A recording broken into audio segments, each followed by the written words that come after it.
Good morning student. हम class 12th का 5th chapter matrix continued और एक्सरसाइज 5.4 हमारी चल रही है। Last exercise very important exercise, क्योंकि इस एक्सरसाइज में से 6 मार्क्स का हमेशा आता है, पक्का आता है। ठीक है, तो इसके हमने 7 सम कल कर लिए थे। कल का थोड़ा सा पार्ट में रिपीट कर देता हूं। क्या निकाला है, इक्वेशन इसमें किस तरह की होती है। इक्वेशन में इस तरह की मिलेंगे, जैसे 2x plus 3y plus 4z equal to 0, 3x plus 2y plus 6z equal to 0, 7x plus 2y plus 8z equal to 0। यहाँ पे ए मैट्रिक्स हमारी कुछ होगी, जैसे कि यहाँ पे 2 3 4 3 2 6। मैं आपको सम नहीं करवा रहा हूं, मैं थोड़ा सा फैक्ट बता रहा हूं।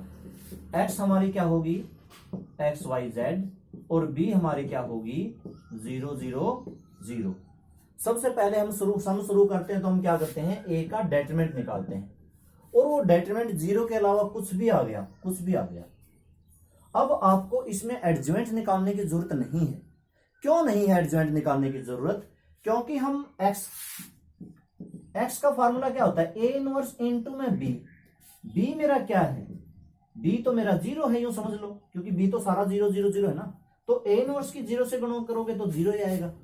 तो आपको वैसे ही पता है कि x y z तो मेरा 0 0 0 ही आना है, मतलब x की वैल्यू 0, y की वैल्यू 0, z की वैल्यू 0। ये आप डायरेक्ट लिख सकते हो यहां का इतना करने के बाद। So there is unique solution, बहुत छोटा सा सम बनेगा। So there is unique solution, x equal to 0, y equal to 0, z equal to 0। सीधा डायरेक्ट कर सकते हो, क्योंकि ये फैक्ट है। आप थोड़ा सा लिखना चाहो लिख दो। So x equal to a inverse into में b equal to 0, so there is unique solution. ये आप लिख सकते हो, ठीक है। अच्छा, अब मान लेते हैं कि 0 नहीं आता। आपने डेटरमिनेंट निकाला 0 आता है, आपने a का डेटरमिनेंट निकाला 0 आता है। देन इट इज क्लियर, ये भी चीज क्लियर है कि आगे जो हम दूसरा पार्ट करते हैं, adjoint of a into b, वो भी तो 0 ही आएगा, क्योंकि जब इसका 0 आता है ना, तब इनवर्स तो नहीं निकालते, लेकिन एडजॉइंट निकालते हैं। लेकिन एडजॉइंट ऑफ b, ये भी 0 आना, क्योंकि b 0 0 है b की वजह से। अब ये भी 0 है, ये भी 0 है, तो क्या होगा, many solution. So equations have many solution. आप डायरेक्ट लिखोगे बगैर इसका एडजॉइंट निकाले, मैनी सॉल्यूशन। ठीक है। अब आगे आपको पता है, आगे करना पड़ेगा। आगे क्या करना पड़ेगा, आप z को k मानोगे, 2 इक्वेशन में, पहली और दूसरी में। मान आप किसी में भी सकते हो, दूसरी तीसरी, पहली तीसरी, जैसे आपको ठीक लगे। 2 में मानना है, पहली दूसरी मैंने मान ली z को k, उसको दोबारा क्वेश्चन को शुरू करना है, वो चीजें आप कर चुके हो, उतना मैं नहीं जाऊंगा। ये चीजें मैं इसलिए बता रहा हूं क्योंकि यहाँ पे बच्चे निकाल देते हैं, एडजॉइंट निकालने लग जाते हैं, तो खामखाई का टाइम वेस्ट होना है।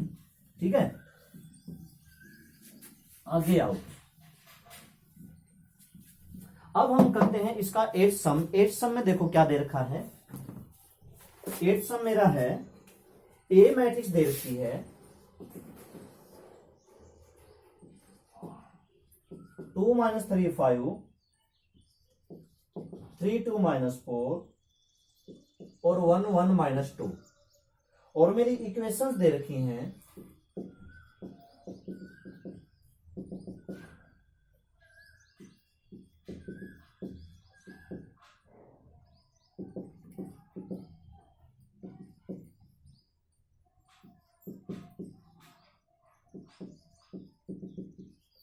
देखो, ये ए मैट्रिक्स इसने पहले ही दे रखी है, फिर इसने ये कह रखा है कि फाइंड ए इनवर्स।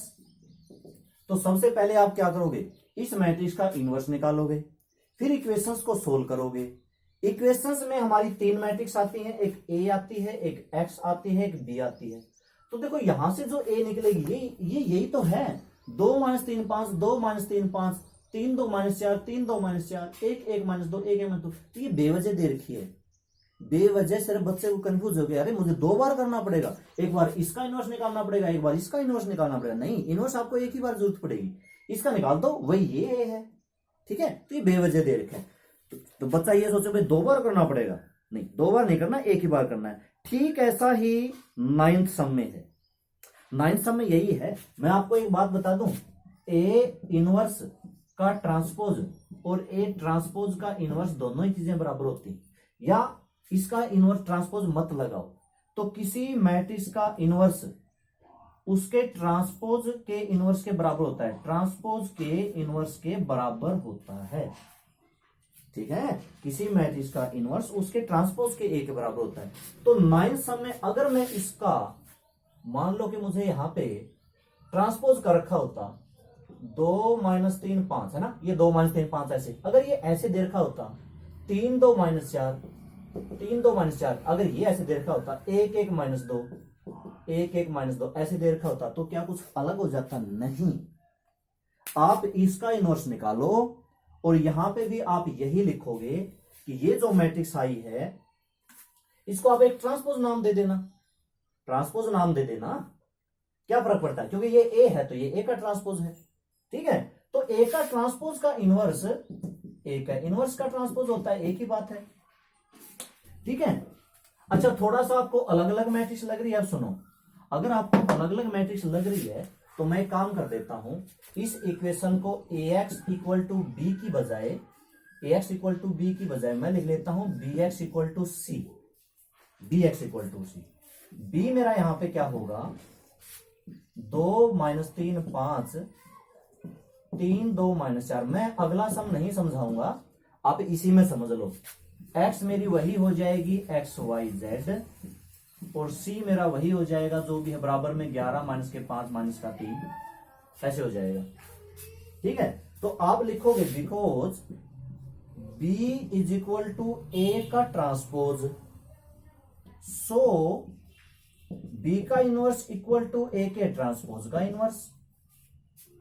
ठीक है, क्योंकि b जो है यहां पे a का ट्रांसपोज है, तो इसका इनवर्स और इसका इनवर्स दोनों का इनवर्स बराबर होता है।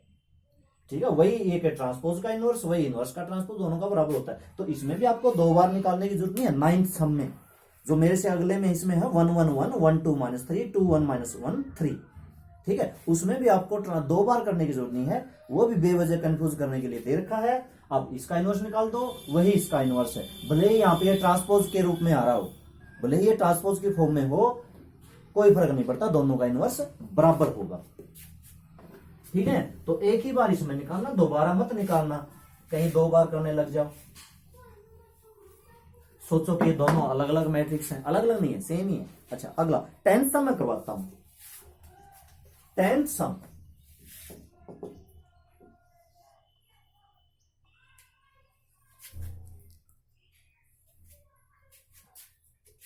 एक - 1 2 0 2 - 3 3 - 2 4 -2 0 1 9 2 - का 3 6 1 - का 2।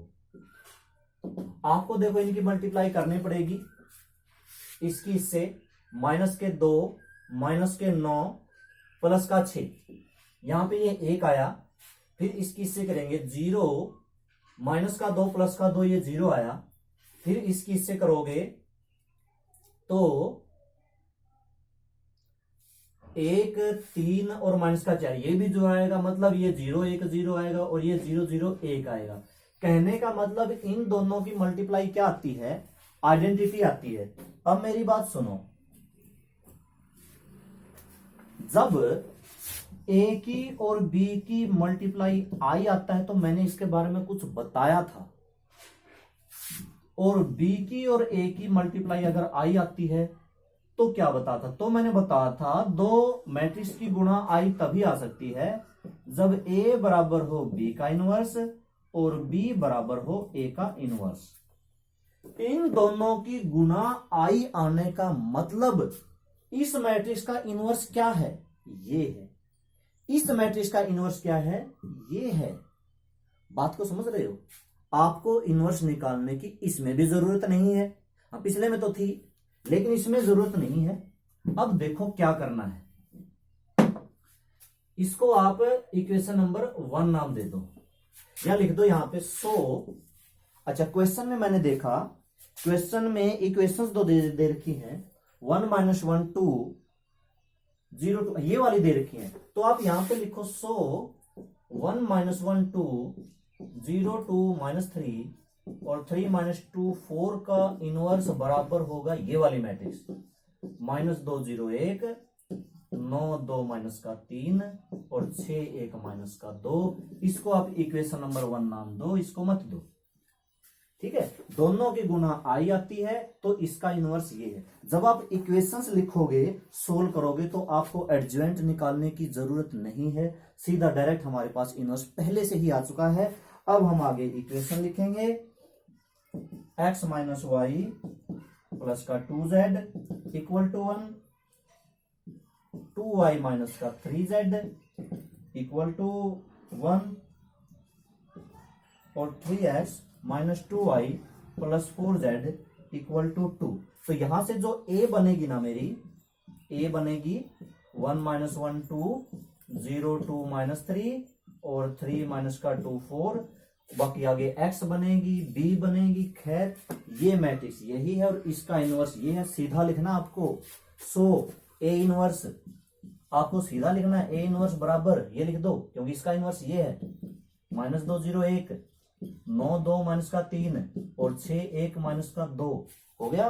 अब क्या निकालना आपको, x किसका बराबर होता है, a इनवर्स इंटू b। ये इनवर्स है, ये 1 1 2 b है, गुणा कर दो बस, ठीक है। निकालने की जरूरत नहीं है इसमें। अगले सम पे आते हैं।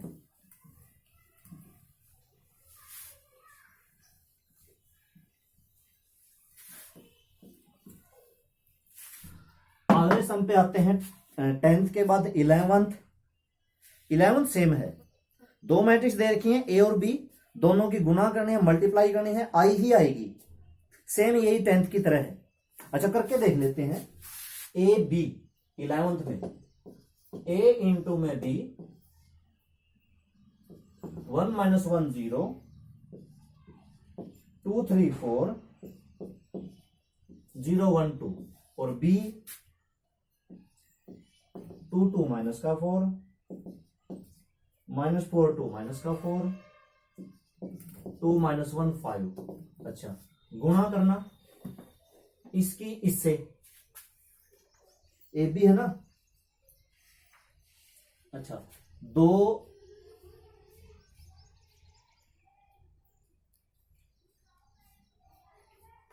ठीक है, गुणा करना इसकी, गुणा करना इससे, 2 और प्लस का 4, ये आएगा 6, आई नहीं आएगा, सुनो।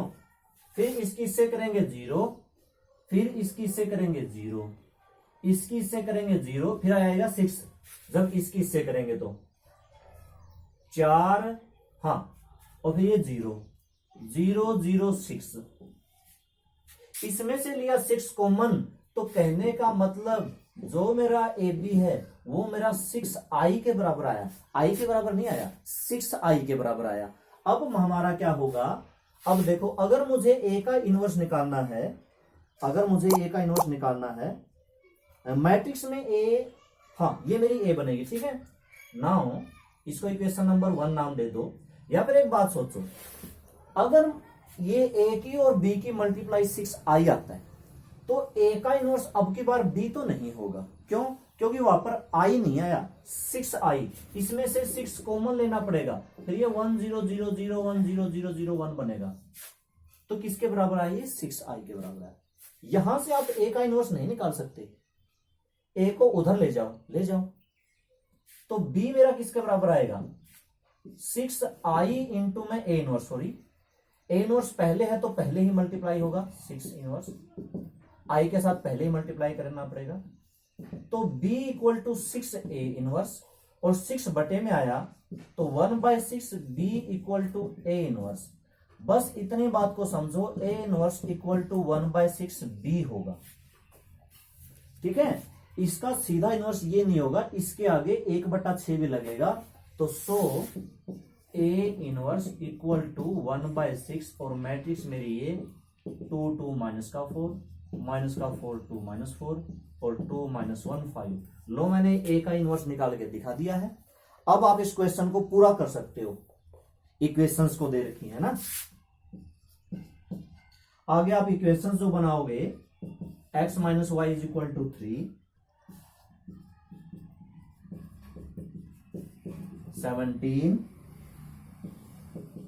और y plus 2z equal to 7। ठीक है, तो यहां से a बनाएंगे, यही आएगा। इस मैट्रिक्स का इनवर्स मुझे पहले से निकाल रखा है। इस क्वेश्चन में भी आपको a का डेटर्मिनेंट और a का एडजॉइंट नहीं निकालना, a का डेटर्मिनेंट और a का एडजॉइंट नहीं निकालना। ठीक है, थोड़ा सा माइंड यूज करेंगे कि a की और b की गुणा आई 6i, ऐसी आई। अगर मैं a को उधर ले जाऊं तो a का इनवर्स हो जाएगा। प्री मल्टीप्लाई पोस्ट मल्टीप्लाई याद है ना, पहले है तो पहले ही मल्टीप्लाई करनी पड़ेगी। ए इनवर्स की आई से गुणा ए इनवर्स आती है, 6 गया बाय में, तो ए इनवर्स मेरा आया 1/6 बी। ठीक है, ये मेरा ए इनवर्स मैंने यूज कर लिया, बी की वजह बी की वैल्यू रख दी। अब इक्वेशंस का मैं सीधा सॉल्यूशन कर दूंगा। इस इक्वेशन को कंपेयर करके ए एक्स बी करके X A inverse into B करके इस ए इनवर्स की बी से गुणा कर दो, 3 17 7 से गुणा कर दो। अब हम आते हैं अगले सम पे।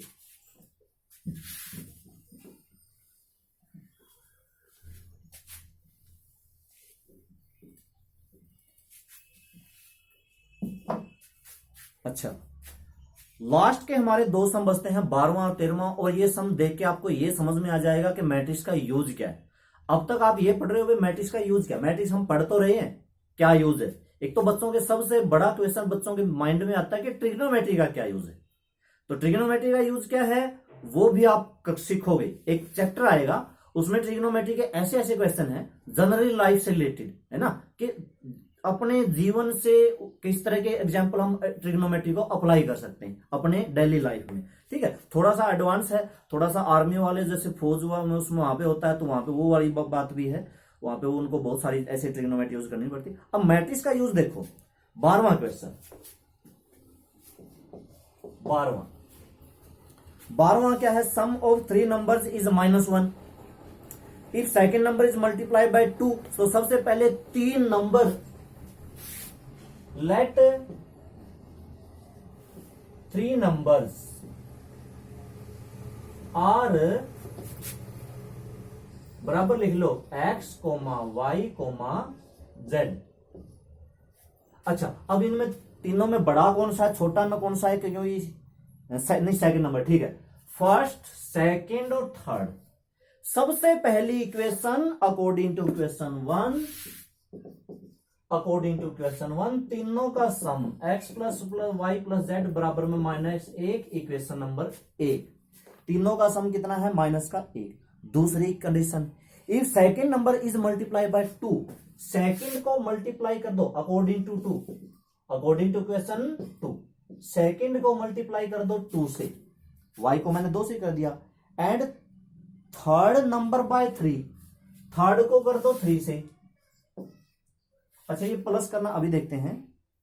We get 5 on odd adding them, और दोनों को ऐड कर दो, सेकंड को 2 से गुणा, थर्ड को 3 से गुणा और जोड़ दो, और बराबर में 5, इक्वेशन नंबर 2 आ गई। आई ना। अगला काम क्या है, third number is subtracted from the sum of the first and second, we get -1। बात को पहले को और दूसरे को जोड़ना है, x में y जोड़ना है, ये मेरी अकॉर्डिंग टू क्वेश्चन थर्ड, और तीसरा घटाना है तब भी -1 आएगा, इक्वेशन नंबर 3। ठीक है, third number is subtracted from the sum of the first and second, first और सेकंड के सम में से थर्ड नंबर सब्ट्रैक्ट करना है। इक्वेशन बन गई, आप इनको सोल्व कर लोगे। देख लो, इनको सोल्व करने की जरूरत नहीं है, मुझे जरूरत नहीं है, आपको तो करना है। ठीक है, क्या मैं इनको सोल्व करके दिखाऊं?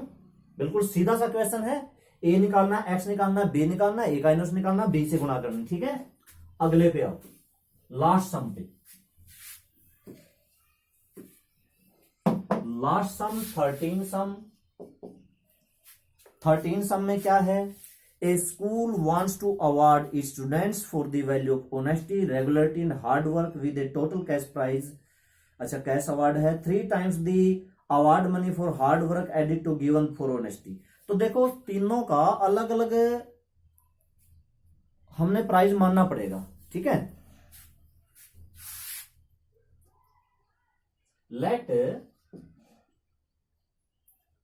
अवार्ड मनी फॉर ऑनेस्टी, ये मैंने रुपीज एक्स मान लिया। Let award money for honesty के बाद क्या था, रेगुलरिटी, रेगुलरिटी का मैंने रुपीज वाई मान लिया। लेट अवार्ड मनी फॉर तीसरा क्या था, हार्ड वर्क,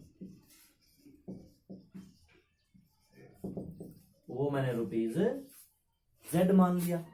ठीक है, अब क्वेश्चन को पढ़ते हैं, समझते हैं विद ए टोटल कैश। देखो ऑनेस्टी, रेगुलरिटी, हार्ड वर्क, ठीक है। School wants to students for the honesty, total cash price 6000 है, 3 times the award money for hard work. ठीक है, एक तो टोटल कैश प्राइस, टोटल मतलब ऑनेस्टी, रेगुलरिटी और हार्ड वर्क का टोटल कितना है, तो यहां से हमारी पहली क्वेश्चन नहीं निकलती। According to question 1, x plus y plus z बराबर में 6000, पहली कंडीशन नहीं निकलती, टोटल नहीं दे रखा सबका, तीनों का टोटल कितना है 6000। आगे बढ़ते हैं, 3 times the award money for hard work, hard work वाली का 3 टाइम्स, इसका 3 टाइम्स, यहां पे लिख लेते हैं 3z, ये मेरी दूसरी condition, 3z added to the given for honesty, honesty वाले में जोड़ दो, ऑनेस्टी का x है तो इसको लिख देते हैं 3z और x वाले में जोड़ दो तो बराबर कितना हो जाएगा, बराबर हो जाएगा 11000, बराबर कितना आ जाएगा 11000। 3 times the award money for the hard work added to the given for honesty, amount rupees 11000। ठीक है, अगला award money for the honesty, honesty वाले का कितना है x, hard work, hard work वाले का कितना है z, x और z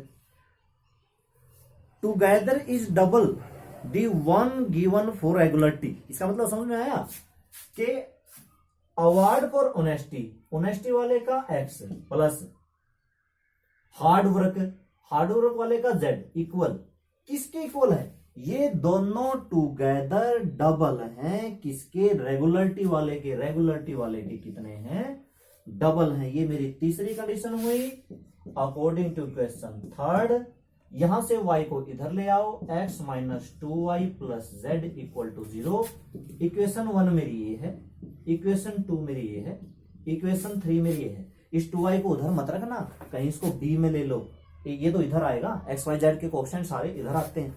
ठीक है, अब इसमें और क्या था, represent the above situation algebraically, ये अल्जेब्रिकली बन गया। अल्जेब्रिकली क्या होता है, अलजेब्रा, ये x y z and find, अब फाइंड करना यूजिंग मैट्रिक्स मेथड। तो देखो बस इतना ही था, ये बस मैट्रिक्स हमें बनानी थी। अब इससे आगे क्या है कुछ बताने की जरूरत है नहीं। ए आएगा 1 1 1, यहां से आएगा 1 0 3 और यहां से आएगा 1 - 2 1। ठीक है, ए आएगा, एक्स आएगा, बी आएगा, एक्स एक्स वाई जेड आएगा, वहां से हमने एक्स वाई जेड की वैल्यू निकालनी है। बिल्कुल बेसिक मेथड है। तो इस तरह के सम देखो, ये मैट्रिक्स का यूज है। कुछ बच्चों को पता नहीं मैट्रिक्स का यूज का है, तो देखो जनरली लाइफ नहीं है कि प्राइस दे रहे हैं, रेगुलरिटी के लिए दे रहे हैं, उसके लिए दे रहे हैं, ऐसी तरह से करना है, हो नहीं सकता। इस तरह से मैट्रिक्स का यूज होता है, वो बात अलग है, हम नहीं करते। ठीक है, लेकिन बहुत सारे फील्ड ऐसे भी होते हैं जहां पे इसका यूज करना बहुत जरूरी होता है, क्योंकि हमें तो 1-2 काम करना होता है। जैसे कोई सॉफ्टवेयर बनाना है, उसमें ये शायद यूज होता होगा, इतना ज्यादा मुझे भी नहीं पता। ठीक है, तो इस तरह से ये हमारा 5th चैप्टर पूरा होता है। आगे शायद इसकी मिसलेनियस भी नहीं है, हाँ इसकी मिसलेनियस भी नहीं है। तो कल हम एनसीईआरटी का 2nd चैप्टर शुरू करेंगे, एनसीईआरटी का ही करेंगे। ठीक है, 2nd चैप्टर शुरू करके फिर देखते हैं ये 3rd 4th 7 के साथ अगर रिवाइज हो जाएंगे तो अच्छी बात है। देखते हैं इतना टाइम है कि नहीं है। लेकिन कल हमारा क्या करेंगे, हम एनसीईआरटी का 2nd chapter trigonometry inverse. Trigonometry तो हमने सीख रखा है, अब हम सीखेंगे ट्रिग्नोमेट्री के इनवर्स। ठीक है, ओके स्टूडेंट्स, तो ठीक है, थैंक यू आज के लिए।